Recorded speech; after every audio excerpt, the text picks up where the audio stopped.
My mother and father were devoted to me, as was my uncle. And I didn't tell them what I was up to.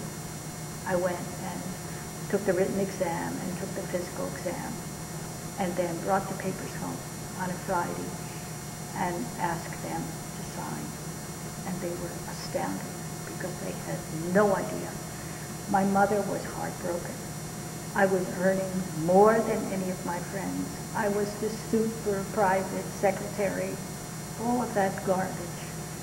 And as far as she was concerned, since I had not opted to go be a nun, right, I was just as secure being a private secretary. So she could relax as far as motherhood was concerned. And now suddenly, this was on her plate. I gather that over the weekend my father persuaded her to let me go. In charge of my own aircraft. Each person was assigned particular aircrafts. I had a Cessna at one time and a Howard at another time. It was interesting, sometimes you'd just be you and the pilot coming back from a trip and he'd let you take the controls.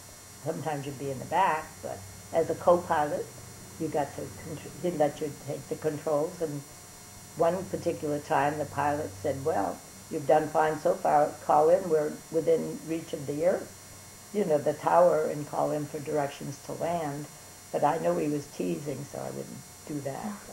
But it was very pleasant.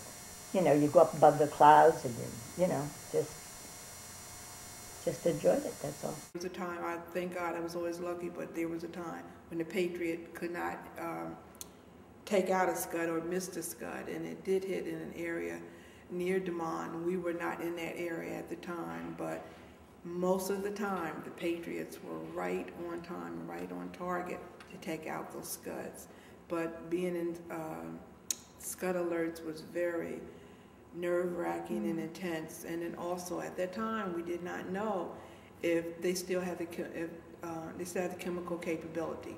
So we were always at risk that we may have to at any time, which we had to in Desert Storm, Desert Shield. We were given tablets to fight against the chemical warfare that was made mandatory for us, but we were always, that was more so of being attacked with chemicals.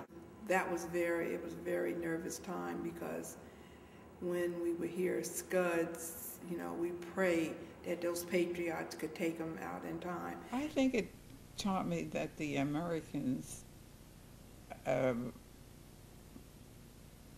true to their ideals and their principles, and that they're willing to, well, really fight and die for freedom. And I think that's my opinion. That they are patriotic. They're willing to sacrifice. They're willing to for freedom.